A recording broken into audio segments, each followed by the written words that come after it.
Saudara-saudariku yang terkasih, pada hari ini Selasa 16 Desember 2025, saya Romo Siga dari Gereja Katolik, Santo Fransiskus Xaverius Pacitan.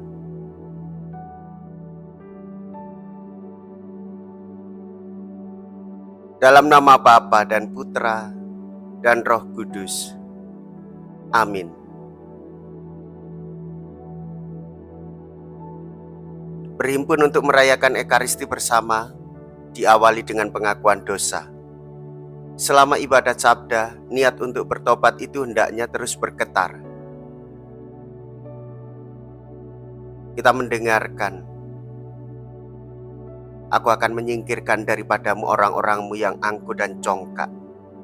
Yesus pun berusaha merampas topeng para pendengarnya, kemunafikan dan kepalsuan. Kerendahan hati dan kejujuran merupakan syarat dari pertobatan. Yohanes Pembaptis datang dan orang-orang berdosa percaya kepadanya. Mea culpa, mea culpa, mea maxima culpa. Saya berdosa, saya berdosa, saya sungguh berdosa. Semoga Allah yang Maha Kuasa mengasihani kita, mengampuni dosa kita dan menghantar kita ke hidup yang kekal. Amin. Marilah kita berdoa. Allah Bapa yang Maha Murah Hati, Engkau telah menjadikan kami ciptaan baru dengan perantaraan Putra-Mu terkasih. Ingatlah kiranya akan karya belas kasih-Mu dan bersihkanlah kami dari pengaruh manusia lama, sebab kami menantikan kedatangan manusia baru, yaitu Yesus Kristus Putra-Mu, yang hidup dan berkuasa bersama dengan Dikau dalam persatuan Roh Kudus, Allah sepanjang segala masa. Amin. Tuhan bersamamu dan bersama rohmu. Inilah Injil suci menurut Matius, dimuliakanlah Tuhan. Matius bab 21, ayat 28 sampai dengan ayat 32. Sekali peristiwa, Yesus berkata kepada imam-imam kepala dan orang tua-tua bangsa Yahudi, "Bagaimana pendapatmu? Ada orang mempunyai 2 anak laki-laki. Ia pergi kepada yang sulung dan berkata, 'Anakku, pergilah bekerja di kebun anggur hari ini.' Jawab anak itu, 'Baik, Bapa.'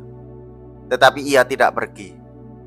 Lalu orang itu pergi kepada anak yang kedua dan berkata demikian juga. Dan anak itu menjawab, 'Tidak mau.' Tetapi kemudian ia menyesal, lalu pergi juga. Siapakah di antara kedua orang anak itu yang melakukan kehendak ayahnya?" Jawab mereka, "Yang terakhir."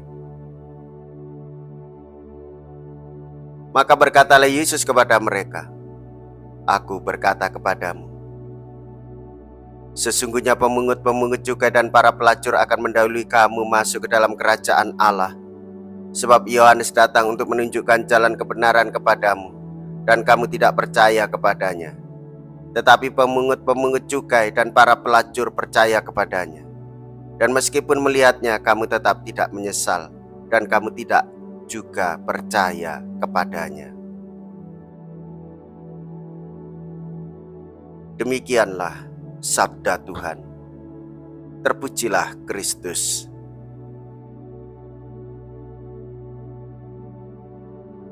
Saudara-saudariku yang terkasih, Tuhan Yesus mengasihi kita semua.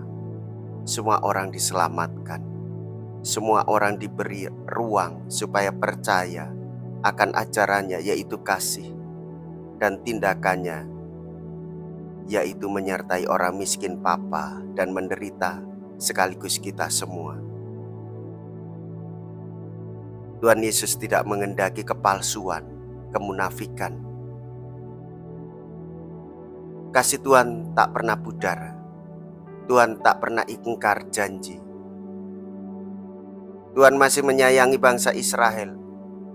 Tuhan mengembalikan mereka ke tanah perjanjian. Tuhan tetap setia pada janjinya walaupun Israel seringkali ingkar janji. Saudara-saudari, Tuhan tetap memilih dan menjadikan bangsa Israel sebagai bangsa di mana Mesias akan diutus. Juru selamat akan hadir bagi bangsa-bangsa. Inilah misteri cinta kasih yang tak terpahami atau tak terselami oleh manusia.